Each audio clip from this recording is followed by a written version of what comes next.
আমি মোহাম্মদ মমিনুর রহমান, সহকারী শিক্ষক, সম্মিলনী মাধ্যমিক বিদ্যালয়, ধুলিয়ানি, চৌগাছা, যশোর। প্রিয় শিক্ষার্থী, দীর্ঘ প্রায় 6 মাস মহামারী করোনা ভাইরাসের কারণে বিভিন্ন শিক্ষা প্রতিষ্ঠান বন্ধ থাকায় তোমাদের পাঠদান থেকে তোমরা অনেক ছটকে গিয়েছিলে, যার কারণে শিক্ষা মন্ত্রণালয়ের আদেশে ভিডিও ক্লাসের মাধ্যমে তোমাদেরকে অনলাইনে ক্লাস প্রদর্শন করা হচ্ছে, যাতে এই ক্লাস গুলো দেখে তোমরা সুন্দর করে তোমাদের পাঠ্য বিষয়গুলো সম্পর্কে আরো ধারণা লাভ করতে পারো। তো সেই দৃষ্টিকোণ থেকে প্রিয় শিক্ষার্থী, আমি আজ তোমাদের অষ্টম শ্রেণীর একাদশ অধ্যায়ের তথ্য ও উপাত্ত এই অধ্যায় থেকে আমি তোমাদের কিছু আলোকপাত করতে চাই। প্রিয় শিক্ষার্থী, এর আগে যেহেতু মার্চ মাস পর্যন্ত আমাদের ক্লাস হয়েছে, এর আগে আমাদের এই অধ্যায়ে গড় সম্পর্কে তোমাদের আলোচনা করা হয়েছে। তো এখন আমি তোমাদের এই অধ্যায়ে মধ্যক সম্পর্কে কিছু আলোচনা করতে চাই। প্রিয় শিক্ষার্থী, যেহেতু মধ্যক নিয়ে আলোচনা করতে চাই, সর্বপ্রথম আমাদের জানা উচিত বা জানা দরকার মধ্যক কি। তাহলে মধ্যক কি আমরা বলতে পারি এভাবে: প্রদত্ত উপাত্তগুলোকে মানের ঊর্ধ্বক্রমে সাজিয়ে যে মানটি উপাত্তগুলোকে সমান 2 ভাগে ভাগ করে, সেই মানটি হচ্ছে উপাত্তগুলোর মধ্যক। তাহলে আমরা মধ্যক কাকে বলে এটা জানলাম। এখন আমরা কিভাবে মধ্যক নির্ণয় করতে হয় সে সম্পর্কে তোমাদেরকে কিছু বলতে চাই। প্রিয় শিক্ষার্থী, এই মধ্যক দুইটা সংখ্যার ভিত্তিতে 3টি সূত্র প্রয়োগ করে মধ্যক নির্ণয় করা যায়। 2 রকম সংখ্যা কেমন? একটি হচ্ছে অবিন্যস্ত সংখ্যা, আরেকটি হচ্ছে বিন্যস্ত সংখ্যা। প্রিয় শিক্ষার্থী, আমি আজ তোমাদের অবিন্যস্ত সংখ্যার মধ্যক কিভাবে নির্ণয় করা যায় সে সম্পর্কে আলোকপাত করতে চাই।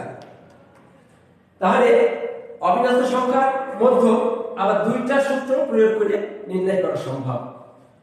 সেটা কেমন? অবিন্যস্ত উপাত্তগুলো যদি বিজোড় সংখ্যায় হয়, তাহলে বিজোড় সংখ্যার সূত্র প্রয়োগ করে মধ্যক নির্ণয় করা হয়, এবং উপাত্তগুলো যদি জোড় সংখ্যায় হয়, সেক্ষেত্রে জোড় সংখ্যার সূত্র প্রয়োগ করে মধ্যক নির্ণয় করতে হয়। প্রিয় শিক্ষার্থী, এখানে একটা জিনিস তোমাদের স্পষ্ট ধারণা রাখতে হবে, সেটা হচ্ছে এই: আমরা যখনই কোনো অবিন্যস্ত সংখ্যার মধ্যক নির্ণয় করব, সর্বপ্রথম আমাদের কাজ হবে উপাত্তগুলোকে মানের ঊর্ধ্বক্রমে সাজিয়ে নেওয়া। মানের ঊর্ধ্বক্রমে সাজিয়ে নেওয়ার পর আমরা দেখব উপাত্তগুলো, অর্থাৎ মোট উপাত্ত n এর মান জোড় না বিজোড়। যদি n এর মান বিজোড় হয়, সেক্ষেত্রে আমরা বিজোড় সংখ্যার সূত্র প্রয়োগ করব, এবং n এর মান যদি জোড় হয়, সেক্ষেত্রে আমরা যোগ সংখ্যার সূত্র প্রয়োগ করব। প্রিয় শিক্ষার্থী, বাস্তবে আমরা একটা সমস্যা তোমাদের সামনে প্রশ্ন, তার আলোকে আমরা কিভাবে মধ্যক নির্ণয় করতে হয় সেটি দেখি।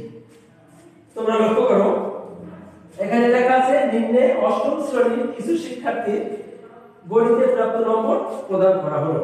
এখানে কিছু নম্বর বা উপাত্ত তোমাদের দেওয়া আছে। এটি অবিন্যস্ত সংখ্যা। অবিন্যস্ত সংখ্যা বলতে তাহলে আমরা কি বুঝি? যে সংখ্যাগুলো এলোমেলো ভাবে, অর্থাৎ কোনো ধারাবাহিকতা বজায় না করে সাজানো থাকে, সেই সংখ্যাগুলোকে অবিন্যস্ত সংখ্যা বলা হয়। তাই এখানে কিছু অবিন্যস্ত সংখ্যা বা উপাত্ত দেওয়া আছে।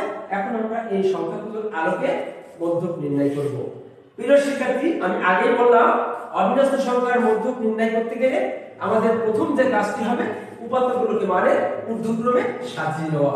তাহলে আমরা দেখি উপাত্তগুলোকে আমরা মানে ঊর্ধ্বক্রমে সাজিয়ে নিই, তারপরে আমাদের কোন সূত্র প্রয়োগ করতে হবে সেটা আমরা দেখব। তো এখন আমরা উপাত্তগুলোকে মানে ঊর্ধ্বক্রমে সাজিয়ে নিই। তাহলে আমরা এখন উপাত্তগুলোকে মানে ঊর্ধ্বক্রমে সাজাই। প্রিয় শিক্ষার্থী, তোমরা লক্ষ্য করো, আমরা লিখতে পারি উপাত্তগুলোকে মানের ঊর্ধ্বক্রমে সাজিয়ে পাই।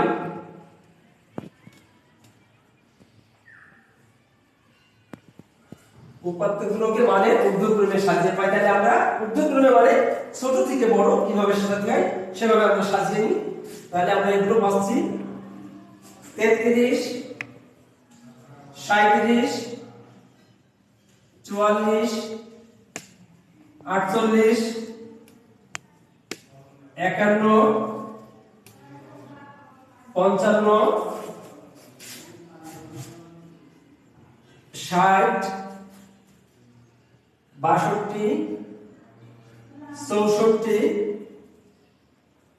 65, 70, 75, 80, 88 এবং 96। প্রিয় শিক্ষার্থী, আমাদের যে অবিন্যস্ত সংখ্যার উপাত্তগুলো দেওয়া আছে, আমাদের মধ্যক নির্ণয় করতে হলে সর্বপ্রথম আমাদের যে কাজটা ছিল মানের ঊর্ধ্বক্রমে সাজিয়ে নেওয়া, আমরা সেই কাজটি করলাম। এখন দেখি আমাদের মোট উপাত্ত এখানে কয়টা আছে। প্রিয় শিক্ষার্থী, দেখি 1 2 3 4 5 6 7 8 9 10 11 12 13 14 15। তাহলে মোট উপাত্ত আছে আমাদের এখানে 15, অর্থাৎ আমাদের উপাত্ত অর্থাৎ n এর মান হচ্ছে 15। এটি বিজোড় সংখ্যা। তাহলে আমাদের মোট উপাত্ত এসেছে বিজোড় সংখ্যা। তাহলে আমরা এখন বিজোড় সংখ্যা সূত্র প্রয়োগ করে মধ্যক নির্ণয় করব। তো তোমাদের পাঠ্যবইয়েও সূত্রটি দেওয়া আছে যে যদি n এর মান বিজোড় হয় সেক্ষেত্রে তার সূত্রটি কি। তাহলে আমরা এখন লিখি। তাহলে আমরা এখন লিখব, এখানে n সমান সমান 15, আমরা ব্র্যাকেটে উল্লেখ করে দিতে পারি বিজোড় সংখ্যা। তাহলে n এর মান যদি বিজোড় হয় সেক্ষেত্রে মধ্যক নির্ণয়ের সূত্র আমরা লিখব, অতএব মধ্যক সমান সমান n যোগ 1/2 তম পদের মান। এটা হচ্ছে আমাদের অবিন্যস্ত সংখ্যা বিজোড় সংখ্যার মধ্যক নির্ণয়ের সূত্র। তাহলে আমাদের যে মোট উপাত্ত আছে 15 বিজোড় সংখ্যা, আমরা